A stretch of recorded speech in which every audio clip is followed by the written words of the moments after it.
Mags taisnā pozīcijā. Tavs jaunais gads, ja mags izkrīt taisnā pozīcijā, solās būt pilns ar iespējām un jauniem sākumiem. Attiecību jomā tas nozīmē, ka tu vari sastapt cilvēku, kurš tevi tiešām iedvesmos un ienesīs tavā dzīvē enerģiju, kas liks justies īpašai. Ja tu jau esi attiecībās, tad šī kārts liecina, ka būs laiks pāriet uz nākamo līmeni. Vai tas būtu kopīgs projekts, pārcelšanās vai pat laulības apsvēršana. Galvenais ir tas, ka šī persona būs gatava ieguldīt, un tu to sajutīsi gan vārdos, gan darbos. Darbs un nauda, šis būs tavs laiks.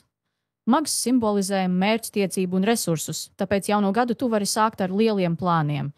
Ja tev prātā ir kāds projekts vai ideja, nevilcinies, ir pienācis laiks rīkoties. Tu būsi radoša, enerģiska un piesaistīsi īstos cilvēkus, lai savas idejas realizētu. Finansiāli gads izskatās daudzsološs.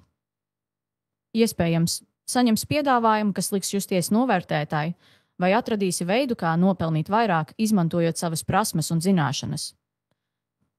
Un zini, kas vēl? Mags saka, viss ir tavās rokās.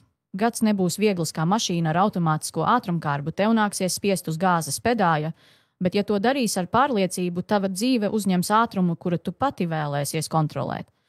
Tas ir gads, kad tu varēsi parādīt, ko esi spējīga sasniegt. Mags apgrieztā pozīcijā. Ja mags izkrīt apgrieztā pozīcijā, tad jaunais gads var prasīt no tevis piesardzību un rūpīgu apdomāšanu. Attiecību jomā tas nozīmē, ka tev nākties sastapt cilvēkus, kuri vairāk interesējas par to, ko tu viņiem vari dot, nevis par to, kas tu patiesībā esi. Ja esi attiecībās, šī kārts var liecināt par to, ka partneris nav pilnībā atklāts.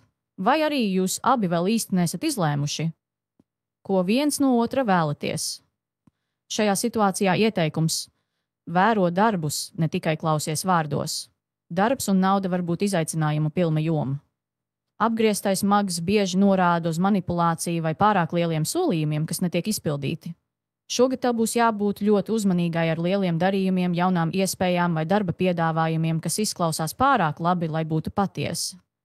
Finanšu jomā neaizraujies ar riskantiem ieguldījumiem vai nevajadzīgiem tēriņiem, jo šis varētu būt laiks, kad stabilitāte ir svarīgāka par eksperimentiem. Un visbeidzot, šogad ļoti svarīga būs tava intuīcija. Apgrieztais mags brīdina, ja kaut kas izskatās pārāk spoži, lai būtu patiesība, tad visticamāk tā arī ir. Bet zini ko? Ne viss ir slikti.